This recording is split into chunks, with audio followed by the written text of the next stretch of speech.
Hey y'all, my name is Saeed, and today we'll be exploring the best way to connect devices by issuing grants and controlling the flow of data using PubNub Access Manager, also known as PAM. If you haven't already, I recommend looking at the publish and subscribe video, since it will give you a better understanding of how publishing and subscribing work on Android. Using the PubNub Access Manager is perfect for developers who want to control each level of their application. For example, defining access rule for a specific key set, channel or channel groups, or even auth keys. You can imagine the use case of this level of control is as important as it sounds. This type of functionality is crucial for building applications that rely on security. Great examples of this use case would include a private chat room, a company which would want to syndicate data to people outside their organization, or limiting the view of certain information like the location of a courier. Granting access using the Access Manager is fairly simple. All we would need to do is use the grant function associated with the PubNub object in the Android SDK. The parameter for the grant function includes the different properties we can set for the grant. Used with the secret key, a grant can allow users to be able to allow and remove access on 3 levels. The grant can be applied to all the users under a key set, channels or channel groups, and even a specific auth key which can act as a password or auth token.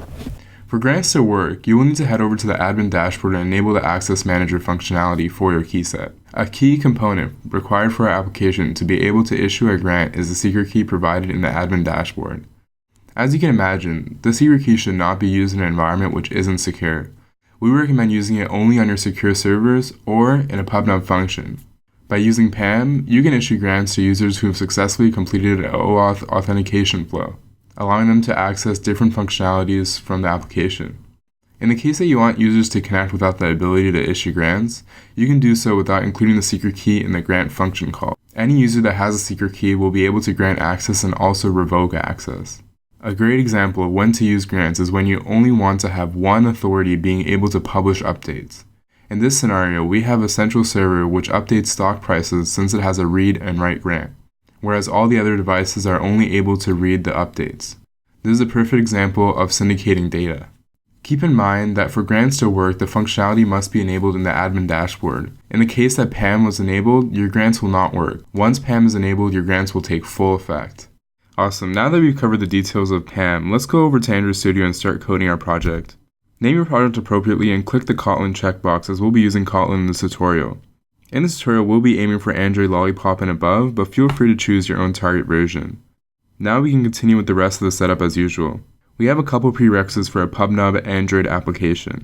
The first requirement is having the ability to connect to the internet in our application.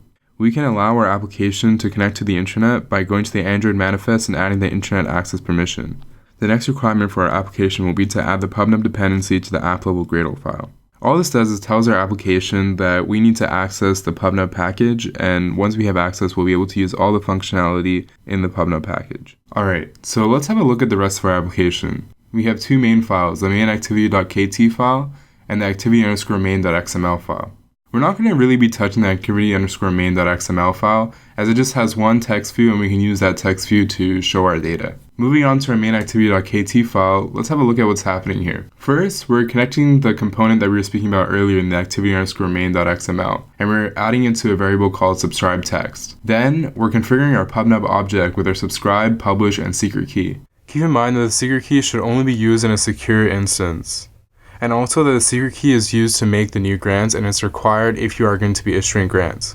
Next, we're using the PubNub object to run a few functions that are going to grant, subscribe, and publish to our channel. So first, examining our grant function. Let's see what's happening here. Here, we're setting the channel, in this case it's called whiteboard. Then we're specifying a specific auth key, and this basically means that we're going to have a user level grant. Anyone with this auth key will have these grant permissions applied to them. So here are the 3 grant permissions: write, manage, and read. Here we're providing a function that will return a Boolean value. Is emulator checks if the device that it's running on is an emulator or not, and then returns either true or false. So in this case, when this app runs on our emulator, it will be able to publish, subscribe, and read messages, and also manage channel groups. Keep in mind that all these permissions are false by default. So if you were to exclude these, automatically that auth key would not be able to do any of those permissions. Next, we're defining a time to live. After that, we have an asynchronous callback, and this just lets us us know the status and result of our grant. Next, we're adding a listener and we're overriding the subscribe callback class, and in that class we're overriding the message function specifically. And here we're looking at the messages that come into the subscribe channel, and then we're assigning it to a subscribe text variable that we declared earlier. The reason we're doing this is to show whether the message got published or not. Then we're actually publishing a message to the same channels that we put the grant on and subscribe to.